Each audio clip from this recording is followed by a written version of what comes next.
Anō e te iwi and welcome to another episode of The Verdict. Today we are talking another win for the Crusaders in Super Rugby Aotearoa and injury woes already for the Warriors. Let's get into it. First, our presenters today, Mr. Goran Paladin. Hello Rav, how are you? I'm good, thank you. Excellent. Nice of you to make it. Yeah, thanks. Yeah, it was difficult out there in the traffic, but somehow I found a way. And guess who's back? I'm back. Back again. 2 losses last week, but I'm back. I'm back for more. Redemption. All right. Redemption. Exactly. That's the name of the game for you today. Mate, here we go. Try and redeem yourself. Some more pain. Thanks for coming back, mate. No, pleasure. Pleasure to be here. Yeah, cool. Okay, quick run through of how it's going to all flow on today. So, of course, I will restate those cases and you will state which side of the fence you will be on. Then you can go into depth on why you think your argument is the right one. Feel free to respond to each other and may the best man win. All good. Thank you. Okay, so let's get into it. Case number 1. Super Rugby Aotearoa over the weekend. Now, we did speak about this last week about how we thought the Blues and Crusaders were going to go. You have to bring that up, didn't she? Sorry. What was your prediction? What was your prediction again? I brought it back to 5, didn't I? Didn't I say Yeah, you got the point differential was pretty accurate, but... Blues win by 15. That was the first thing out of your mouth? Wrong team. Okay, so Crusaders beat the Blues, obviously, over the weekend. Is the title all but theirs now? I don't think so. I think there's no doubt they're going to be in the final. I think they're definitely in the final.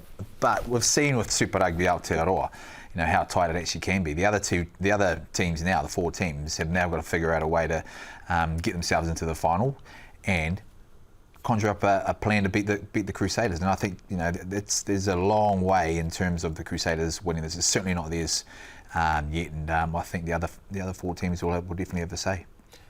Yes, it is. It's the Crusaders. Just hand them the title right now. I know they're only 4 games in, but they don't have an equal. There is no better than the Crusaders in this competition. All Sunday did was show us that once again. And for years now, I think Blues fans have wanted to get on board the Blues bandwagon again. And something has been slowly but surely building over the last 2 or 3 years. But they are still a way off the Crusaders. So, yeah, it's competition over, unfortunately. I don't know what you're going to do for the next 4 or 5 or 6 weeks because it's going to be so boring for you, analysing another Crusaders win on breakdown. What can the rest of the I'm not analysing this because they've got a bye, which is thank goodness for that. Damn Crusaders. Yeah, so just hand them the trophy already, Rav. Okay, Mills, since you're saying, it's not over yet, what needs to happen? Well, I'll tell you what. The Crusaders, they've been there, they've done that. Don't get me wrong. They'll go away and they'll rethink about this. But what it will do now is put the onus on the other 4 teams and say, well, how are we going to get ourselves, to that final? Between the 4 of them, it's fairly tight, and because we've got the Hurricanes are struggling a little bit. The Chiefs are back on par. They've got one win, mate. The way they came back, 26-7 down. You'd say you're saying the Chiefs are gone, Matt. The way they've come back. So this game this weekend against the Blues, who are coming off obviously a defeat against the Crusaders, that's huge. The Highlanders, they've had their bye. They've been pretty good as well. The Hurricanes are struggling a little bit. So if they can get up as well, the fight for that final spot is massive. And when we get to the final, that is when you just say, look, it's just another game. And complacency for the Crusaders is going to be the big thing. Can they keep that going? Because they know they're in the finals. They can. They know they're in the finals. Okay, They've done it before. They'll do it again. Like you're saying, it's like boring. They're going to be sitting there going, "Oh, boring." The other, you guys play, but we're going to prepare for the final. When they get to the final, it's a totally different ball game. When you talk about the Blues, they lost in the weekend, but there was some really good stuff. They were right in the fight of it. Well, it doesn't help when you've got someone like Richie Mo'unga on the other team. So, so you need the sniper to take him out, and then they're a chance. And while you're at that, a sniper. So, injuries. I was joking. well, I haven't set one up to take him out. But injuries will play a big part.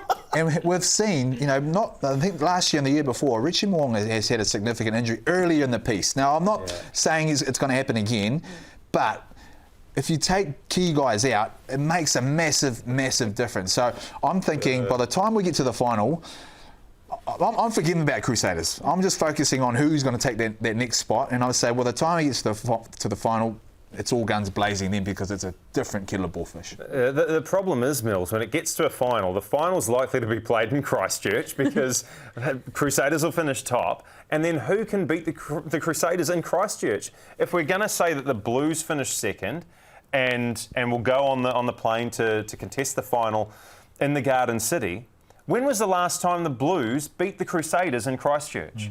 It was like 17 years ago, man. I was 23, for goodness sake. You know, I had a lot more hair. I was going out and drinking and partying all the time. And I think this is if they do end up going down there. We've seen how good they were the last time they played them down there, albeit Richie Mo'unga magic. That's what got them back into the game. So this one damn good player, he's the significant difference. But when I look at the way the Blues are going and sort of how they're big forward pack, they gave away penalties. After they've scored, they've come back, and a few guys now, up against the judiciary.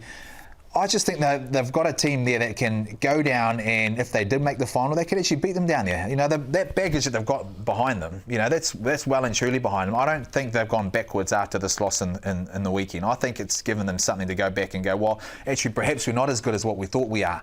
Let's take a step back now because we're in the fight. We're in this sort of fight, albeit that our penalties, some of the things that we weren't able to do after we scored our tries.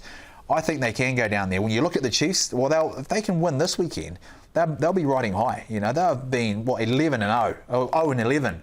I wish it was 11-0, 0-11. And then you've got the Highlanders. They're a sleeping sort of giant because not in comparison to the Crusaders. Well, yeah, perhaps not, but they've shown also that they can beat them. So, in terms of when I bring it back to my point, when it comes to a final and everything is on the line and little wee things matter, and you've gained all that sort of experience in terms of getting yourself there, and then and the competitiveness that you have, I bet you right now the Crusaders will go away and they'll probably start bringing guys in now because they don't have in the final. When they come back, they'll probably start rotating their squads. How disruptive is that going to be? So complacency is going to be a big thing. So they can't be like that when you come to the final. And I think one of these teams could pip them. Complacency won't be an issue. Scott Razor-Robertson's got that team humming along. They know exactly what they need to do at exactly the right time. You talk about these other sides outside of the Blues, the Hurricanes, the Highlanders, the Chiefs, and how they might be able to work their way up the ladder and possibly affect some change on that Super Rugby trophy. They're not a chance, Rav. Look at the points that they've scored. They just don't score enough points against the Red and Blacks. 13, 16, 17. That is what the Highlanders, Hurricanes and Chiefs have put up against the Crusaders this season. If you're not scoring enough points, you're certainly not going to win the trophy. When you look at what the Crusaders have done, in 4 games they've scored 18 tries.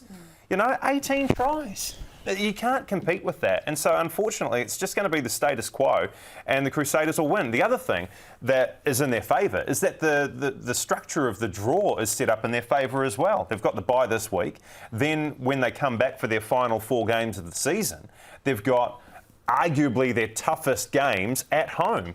Highlanders, the Southern Derby, that's going to be at Orange Theory Stadium.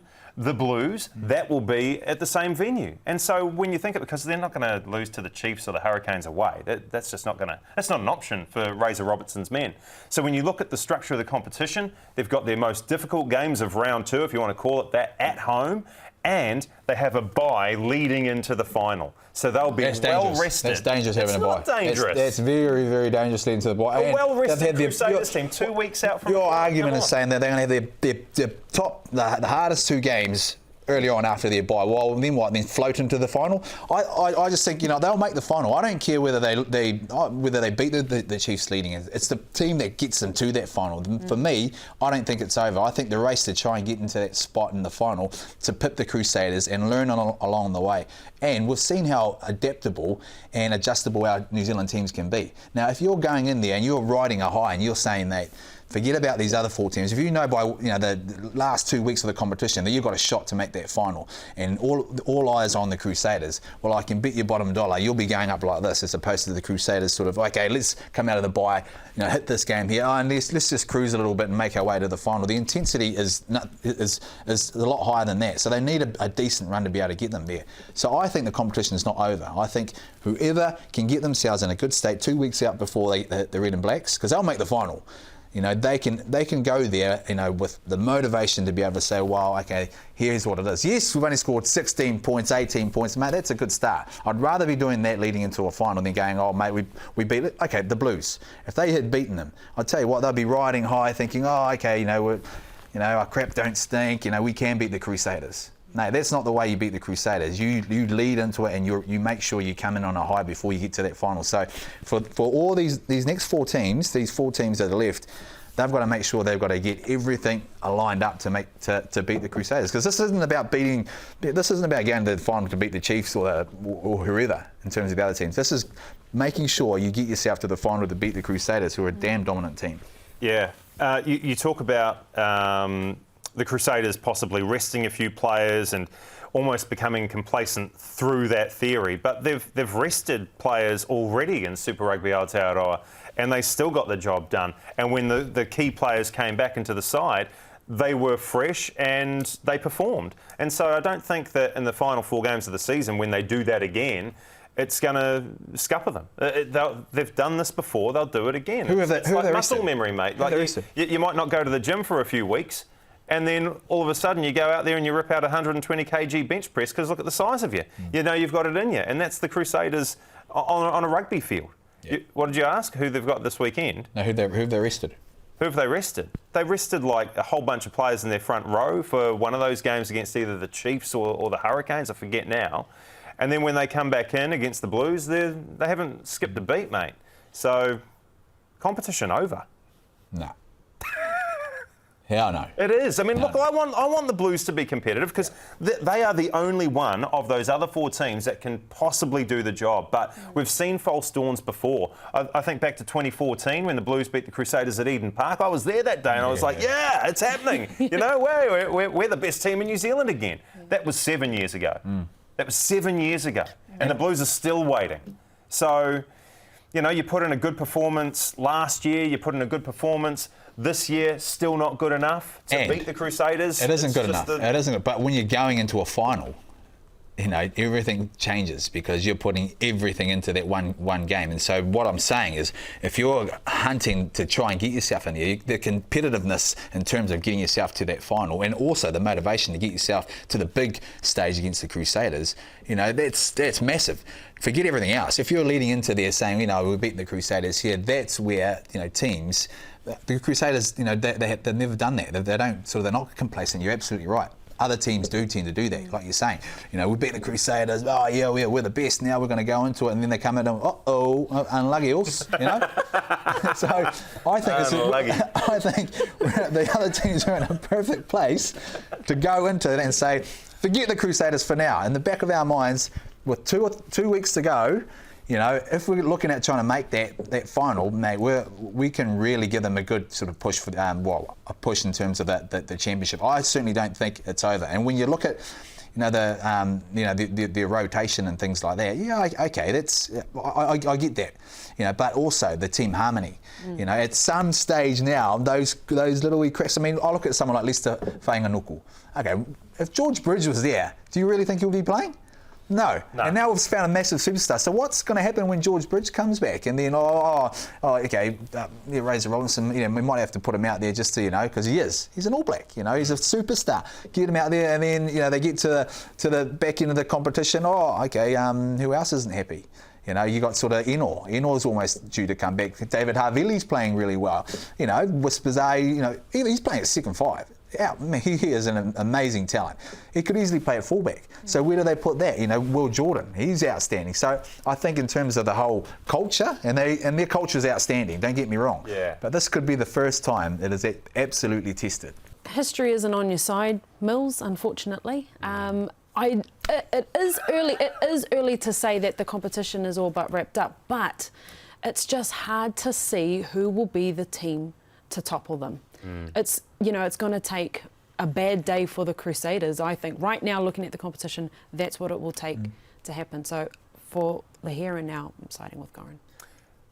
That's 3-0, mate. I'll take inspiration from that. I'll take inspiration from what you've just said there, because you're right. You're right. It's you don't actually know who's going to win there, but I think that's the motivation for the other guys to be. It has to be to get there, and for them to say, well, okay, we might be a little bit complacent here, or they bring a totally different game plan that the Crusaders, might not have seen. But I think the competition is certainly not over. But I'll take that on the chin. Well, you're going to have to, eh? 3. Yeah, 3 on the bounce. Ooh. Hopefully you get better luck in the next debate. Oh, jeepers. Right, hey, it's right down my expertise as well. Mate, if you go down 4-0, if you lose 4 debates in a row, I don't know if you'll come back. You're feeling sorry for me right now? Yeah, thanks.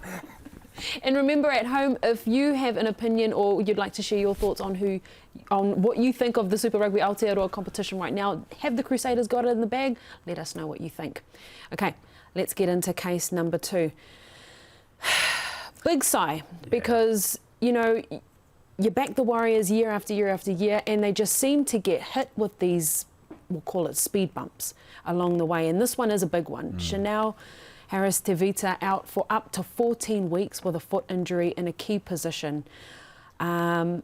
Is there enough time to implement the plan B to see the Warriors succeed? Oh, hold on. What, plan B?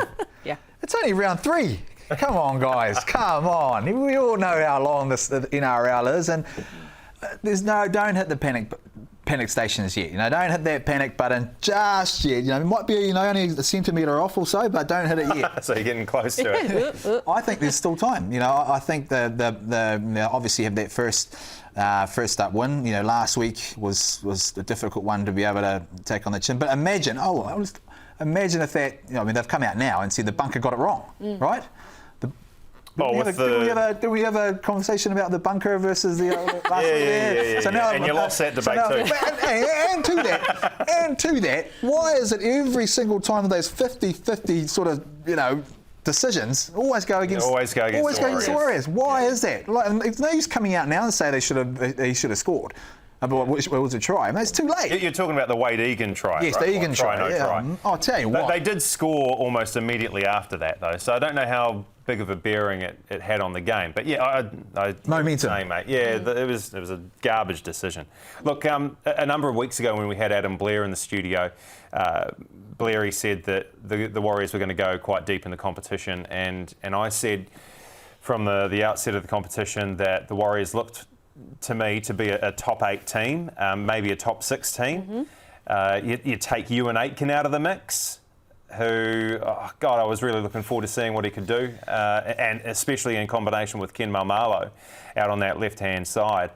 Take him out of the mix, and now Chanel Harris-Tavita, you're exposing, a lack of depth, if you like, in the Warriors' halves. I reckon they'll push the top 8, but probably miss out on it. What's going to be a massive indicator as to how they fare at the end of the season will be the next sort of few rounds, whether they can string together a couple of wins. Yeah. But if I've said that if they were full strength and they're just making the 8, you take out a couple of key guys, and I reckon they just miss out. It's tough. It's a tough one. What's the alternative, Goran? What do they do now for these few weeks? Well, I mean, there are a number of things that I suppose they could have tried. Because you could have moved Tohu Harris into a halves position, but he's the leader of the Warriors pack. He's the reigning Simon Mannering medal winner from last season. And he won that medal on the back of his efforts in the forward pack up through the guts. So I'd be reluctant to move him. Sean O'Sullivan, I don't know anybody who knows a great deal about him. You can go on YouTube and have a look at some of his highlights from the Queensland Cup back in 2019, but that's 2 years ago. It's a lower grade competition. He's come out of a Broncos system, and we know how buggered the Broncos are at the moment. Like they're in the news pretty much every day, losing youngsters where usually they don't lose their youngsters. That they've got they've had a really good system in the past. where they just bring all these guys through and continue to win titles, a la the Crusaders. But, you know, they've lost David Fifita, they've lost Reece Walsh, the youngster who's coming to the Warriors, maybe even mid-season now, because I think they're talking about a player swap. But, yeah, I suppose if Chanel Harris-Tavita is your structured halfback and Cody Nikorima is the ad-lib guy, then you couldn't bring in somebody like Paul Turner, because I think he is much like Cody Nikorima. He's cut from the same cloth. He's sort of ad-lib, off-the-cuff footy. Sean O'Sullivan, in those highlights I mentioned, he looks like he is a Chanel Harris-Tavita type. He wants to get to the kick. He wants to put big men into space. But I'm worried because all of a sudden the spine looks a little fragile. Yes, you've got Roger and Cody there, but I've still got question marks over Wade Egan. And now there's a huge question mark over Cody's partner in the halves. We haven't seen Sean before. We don't know how he's going to go.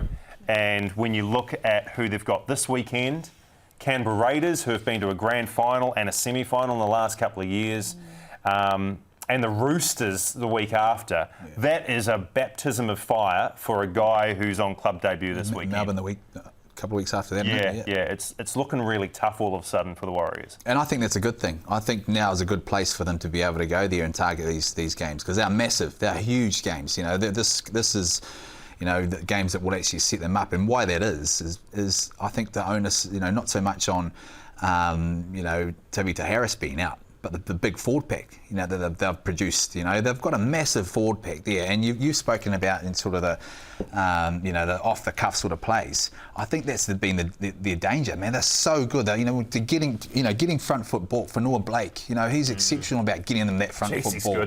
But it's that balance, you know, in terms of you know when to play that off the cuff stuff. They just haven't sort of nailed it. Now, has Nathan Brown implemented enough in there? Has his influence? Or is his influence going to be enough for them to be able to do that? They just need to, I don't know what it is. It's just maybe a simple sort of mindset in terms of, we've got big forwards, massive forwards that can, you know, a little bit of footwork and offloads, you know, guys that get running off their shoulders. Now, O'Sullivan, unknown. Really unknown, and he looks really good. And I think now is the time for him. Now he's just finding his feet, you know, being able to go out there and go, well, okay, what is this? You know, it's different from the Broncos, and I think it's a good thing. You know, if the Broncos system's broken and guys are leaving, well, isn't that a good thing? Because now all these good young players are coming to the likes of the Warriors. Now, Tavita Harris he's a massive loss, but the guy that really needs to stand up in that halves is, you know, Nikorima. Because now you know, he needs to be able to, you know, run the cutter off these big forwards, get into that front foot ball and making sure it's nice and quick. So then guys like, you know, RTS can actually, you know, run off them. That's what they need. And when you're over there I think because it's so different in terms of you're together, you're not coming home, there's no disruption in that, there's no sort of murmurs of guys being unhappy about, oh mate, he's not pulling his weight, you know, Katoa. He was awesome last year, you know, outstanding young talent. Yeah. He's a little bit, you know, now everyone knows what he's like. So what does that bring now? Okay, well, other guys that need to step up, you know. So in terms of their pack, they need to start working together in terms of, well, let's keep it nice and simple until we get a couple more games under our belt before we play that helter-skelter stuff. Now, I think Nathan Brown's influence will be huge in that department, but it's kind of what they need. So Nikorima needs to stand up for me, and I think he will. Keep it nice and simplistic. But O'Sullivan, he's seeing those clips, you know, he is unknown, but I think he's a real talent, and it could be something that he needs as well. Keeping things simple, running the plays, and making sure that his side is right, and in terms of the communication he has. So certainly not over for the Warriors. The flip side of that is they are playing the Raiders, you know, and they're massive as well. You know, you got big forward packs you up against, but isn't that what sort of guys like? That's the motivation they want. They want to be able to go and put them out against the best guys in the competition. And for these next couple of weeks, the Roosters and in particular the Raiders, I mean, look at, you know, Papali'i and co, you know, man, they've been there, done that. And so what better guys to put yourself up against than that? And so I think when you go there and play them, you know, and put yourself up against that, I think, you know, they can actually come together and start winning some games. It is very early in the competition, you're right. It's a scary situation to be in, though, you know, and what you're saying, Goran, is of course you would be worried. But yeah, I think this is a great opportunity for this young man, and we haven't seen him yet, so it's probably too early to call to say whether he's the man for the job or not right now. They've still got like a ridiculously good squad. Yes. Oh yeah. They've still got like key players in the right positions. Yeah. While Warriors fans, they might be a little upset and a little scared about the near future and what that loss of CHT means. Look, he's one player, and I reckon they can all pick up the slack. Keep the faith. It's a matter of faith. Let's go on Warriors. And again, thank you so much for joining us, Mills. And as for Goran and I, of course, we will be back here next week putting everything in sport on trial. Hei kona mai.